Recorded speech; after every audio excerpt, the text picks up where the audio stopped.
கடைகளில் விற்கப்படும் நாம் உண்ணும் உணவுகள் மற்றும் பயன்படுத்தும் பொருட்கள் அனைத்துமே ஆரோக்கியமானது அல்ல. ஏனெனில் இந்தியாவில் வெளிநாடுகளில் தடை செய்யப்பட்ட ஏராளமான பொருட்கள் விற்கப்பட்டு வருகிறது. மேலும் அந்த பொருட்கள் இந்தியாவில் அனைத்து மக்களும் நல்லது என்று நினைத்து அன்றாடம் பயன்படுத்தி வருகின்றனர். இப்போது நாம் வெளிநாடுகளில் தடை செய்யப்பட்டு இந்தியாவில் விற்கப்பட்டு வரும் நாம் அன்றாடம் பயன்படுத்தும் சில பொருட்களை பற்றி தெரிந்து கொள்வோம். லைஃப் பாய் சோப். நாம் பயன்படுத்தும் லைஃப் பாய் சோப்புகளானது வெளிநாடுகளில் சருமத்திற்கு மிகவும் தீங்கு விளைவிக்கக்கூடியது என்று தடை செய்யப்பட்டு விட்டது. மேலும் வெளிநாடுகளில் ஒரு சில மிருகங்களை சுத்தம் செய்ய பயன்படுத்தப்பட்டு வருகிறது. ஆனால் இந்தியாவிலோ இதனைத்தான் நம்மில் பெரும்பாலானோர் குளிப்பதற்கு பயன்படுத்தி வருகிறோம்.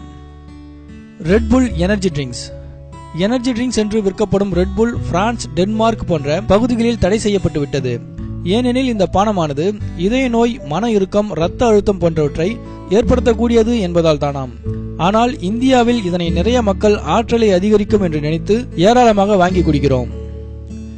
டிஸ்பிரின் மாத்திரைகள். இந்தியாவில் விற்கப்படும் வலி நிவாரணி மாத்திரைகளில் ஒன்றுதான் டிஸ்பிரின் என்னும் ஆஸ்பிரின். இதனை பெரும்பாலான வீடுகளில் காணலாம். ஆனால் இந்த மாத்திரை வெளிநாடுகளில் தடை செய்யப்பட்டு விட்டது. ஏனெனில் இதனால் உடல் நலம் மிகவும் மோசமாக பாதிக்கப்படுகிறது. ஆனால் இந்தியாவிலோ இன்னும் விற்கப்பட்டு வருகிறது. பூச்சிக்கொல்லிகள். இந்தியாவை தவிர மற்ற நாடுகளில் 60க்கும் அதிகமான பூச்சிக்கொல்லி மருந்துகள் தடை செய்யப்பட்டு விட்டது. தடை செய்ததற்கு காரணம் பயிர்களை பூச்சிகளிடமிருந்து பாதுகாக்க நிறைய மோசமான மனிதரின் உயிருக்கே உலை வைக்கும்படியான கெமிக்கல்கள் பயன்படுத்தப்பட்டிருப்பதுதான். பச்சைப்பால். அமெரிக்கா, கனடா போன்ற நாடுகளில் சுத்திகரிக்கப்படாத பச்சைப்பால் தடை செய்யப்பட்டுள்ளது. அதில் தீமை விளைவிக்கும் நுண்ணுயிர்கள் மற்றும் கிருமிகள் இருப்பதால் தடை செய்யப்பட்டு விட்டதாக கூறப்படுகிறது. ஜெல்லி மிட்டாய். இந்த வகையான மிட்டாய்கள் அமெரிக்கா, கனடா மற்றும் ஆஸ்திரேலியா போன்ற நாடுகளில் இருந்து இறக்குமதி செய்யப்படுவதில்லை. ஏனெனில் அங்கு இந்த வகை மிட்டாய்கள் தடை செய்யப்பட்டு விட்டது. இதற்கு காரணம் இந்த வகை மிட்டாய்கள் குழந்தைகளுக்கு தீவிர சுவாச பிரச்சனைகளை ஏற்படுத்துவதாக பல ஆராய்ச்சிகளில் தெரிய வந்துள்ளது.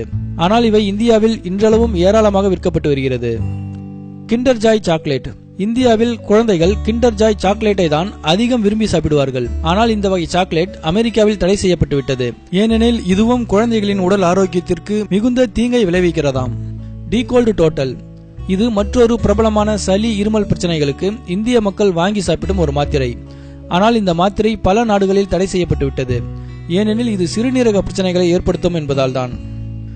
நிமுலிட் மாத்திரைகள். பொதுவாக பல வலிகளுக்கு போடப்படும் ஓர் வலி நிவாரணி மாத்திரை தான் நிமுலிட்.